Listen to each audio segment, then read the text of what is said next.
मानस श्रृंखला में आज का विषय माँ भाग 2। हिंदुस्तानी आदमी पर जब गहरा संकट आता है तो वह माँ की शरण में जाता है। कहते हैं कि माँ बाप अवैध हो सकते हैं, संतान कभी अवैध नहीं हो सकती। ये भी कहते हैं कि बकरी अपने बच्चों को बचाने के लिए शेर के सामने भी चली जाती है। माँ ही किसी समाज अथवा देश की संस्कृति बनाती है। इसी माँ को कानूनों के सहारे समानता एवं संरक्षण देने के प्रयास किए जाते हैं। इसका सबसे बड़ा संघर्ष पुरुष के अहंकार से हो रहा है। भौतिकवादी दृष्टि से स्त्री को भोग की वस्तु बना दिया है। मातृत्व का आधार भी अर्थशास्त्र हो गया। अतः जिस माँ को जन्म देकर प्रसन्नता होनी चाहिए, वह कन्या भ्रूण की हत्या करके भी सुख संतोष की अनुभूति करने लगी है। भीतर की मातृशक्ति बुझने लगी है। इसका अर्थ है कि वह अपने स्त्रीत्व को अपमान मान रही है। दूसरी स्त्री को पृथ्वी पर नहीं देखना चाहती। देवी शक्ति से उसका विश्वास उठ गया है। बेटे और बेटी में इतना बड़ा भेद समाज में प्रतिष्ठित किया जा रहा है। क्या कानूनों से बिना जन सहयोग के हम इस भेद को मिटा सकते हैं? ये परिस्थितियां अचानक पैदा नहीं हुई है।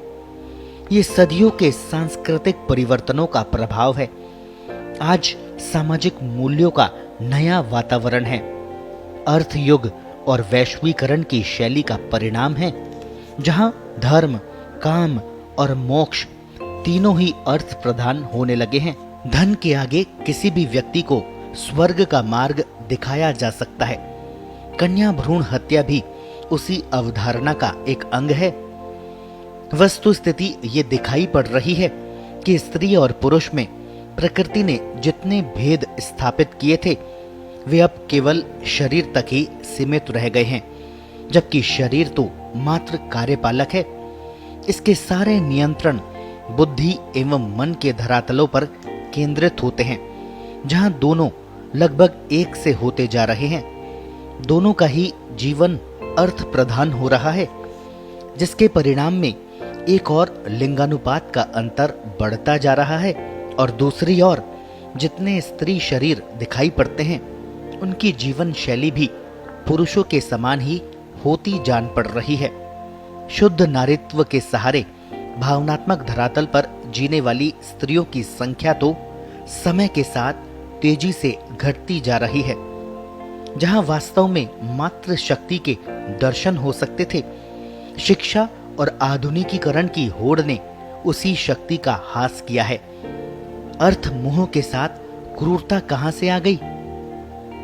व्यक्ति दिल में संवार कर रखी जाने वाली संगनी को ठोकरों से मारकर सुखी जीवन के सपने देखता है।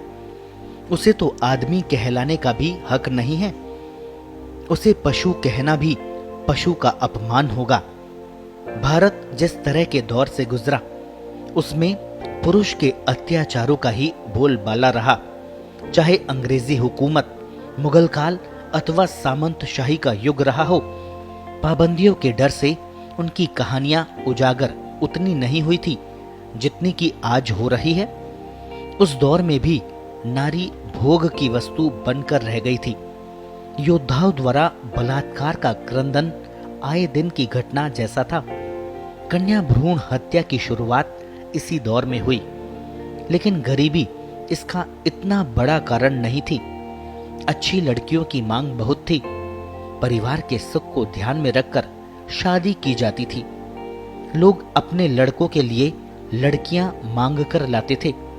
गुणवान पीढ़ी के सपने देखा करते थे। यश की कामना होती थी। नई शिक्षित नारी भी स्वतंत्रता और अर्थ की प्रधानता में उतनी ही आगे आई जितना कि पुरुष। सामंजस्य का स्थान प्रतिस्पर्धा ने ले लिया। दोनों की अपनी अपनी प्राथमिकताएं बन गई। एक दूजे के लिए न रहकर अपनी अपनी पहचान महत्वपूर्ण हो गई। शिक्षित नारी इस बात के लिए तैयार ही थी कि वक्त आने पर वह अपने पांवों पर खड़ी हो सके। अर्थ युग ने इस अवधारणा को प्राथमिकता दे दी। अलग होना सुख का पर्याय बनने लग गया। बाद में देखेंगे, शिक्षित महिलाएं भी पुरुषों की तरह बुद्धिमान होने पर गर्व करने लगी है। इस बुद्धिमता की ऊष्मा के कारण एक और उनके मानस की शीतलता का हास हुआ है। उसका भावनात्मक धरातल, जो कि उसकी जीवन की शक्ति रही है, उससे अलग हो रहा है। दूसरी ओर उसके व्यवहार में अहंकार की उष्णता गतिमान होती जा रही है। पहले पुरुष के अहंकार को स्त्री की भावनात्मक शीतलता संतुलित रखती थी, अब वह उसके अहंकार की उष्णता में योग करती है। सारी समस्याएं और मुद्दे दोनों मिलकर तर्क के आधार पर तय करते हैं, न कि आत्मीयता के धरातल पर। दया, ममता, वात्सल्य, स्नेह जैसे संवेदनशील तत्वों का प्रभावहीन हो जाना अपराध बोध को सामान्य व्यवहार में परिवर्तित कर देता है। जो माँ बच्चे की अंगुली में चोट आने पर अधीर हो उठती थी, वही यदि उसकी जान लेकर भी व्यथित न हो, तो यह इसी बात का प्रमाण है कि वह ममता शून्य हो चुकी है। दुनिया का कौन सा कानून उसके दिल में फिर से ममता प्रतिष्ठित करा सकता है? एक ही उपाय है कि किसी तरह उसके हृदय में प्राकृतिक रूप से वात्सल्य को प्रतिष्ठित किया जाए, जो कि किसी भी मादा प्राणी में दिखाई पड़ता है। भारतीय दर्शन की एक महती भूमिका रही है। यहाँ पितर ऋण से मुक्त होने की अनिवार्यता बताई गई है और उसके लिए पुत्र का होना एक आवश्यक शर्त है। पुत्र से ही खानदान आगे बढ़ता है, तभी पूर्वजों की मुक्ति का मार्ग प्रशस्त होता है। इस दृष्टि से हमारे शास्त्रों में पुत्र प्राप्ति के भी अनेक उपाय बताए हैं, किंतु आमजन कहाँ उनमें प्रवेश कर पाता है? वह तो प्रार्थना कर लेता है, कहीं कुछ बोल देता है, सवामणि कर देता है। पुत्र न होने पर स्त्रियों की व्यथा का तो अनुमान लगाना बहुत कठिन है। लोग उसे जुबान से ही चीरते रहते हैं। इसी से बचने के लिए वह एक के बाद एक प्रसव को भी तैयार हो जाती है। इसी में से कन्या भ्रूण हत्या भी उभरकर सामने आती है। इसका एक अन्य पहलू भी है। माँ ही बच्चे की पहली गुरु होती है। वह उसे गर्भावस्था में भी संस्कारित करती रहती है, अपनी लोरियों से भी, वात्सल्य से भी। फिर वह अपने बेटे को स्त्रियों का सम्मान करना क्यों नहीं सिखाती? समय समय पर उसे टोकती क्यों नहीं? बहू का सम्मान बचाने के लिए बेटे के और पति के अहंकार से संघर्ष क्यों नहीं करती? इस जिम्मेदारी से पल्ला झाड़ने के पीछे भी उसकी अपनी स्वतंत्रता का बोध ही तो है। घातक है स्वच्छंदता। स्वच्छंदता जिस तेजी से जीवन को घेर रही है, वहां सुख का लेश मात्र भी प्रतिष्ठान नहीं होगा। क्षणिक सुखों को ही सुख का पर्याय मानना पड़ेगा। शेष काल मानसिक पीड़ा में ही व्यतीत होगा। कोई परिवार या राष्ट्र स्वच्छंदता के सहारे सुखी नहीं हो सकता। ये तो पाश्विक धरातल है। आज की सह शिक्षा, संचार साधन, अर्थ प्रधान भौतिकता का लाभ समाज को तभी मिल सकता है जब स्वतंत्रता हो, स्वच्छंदता नहीं हो।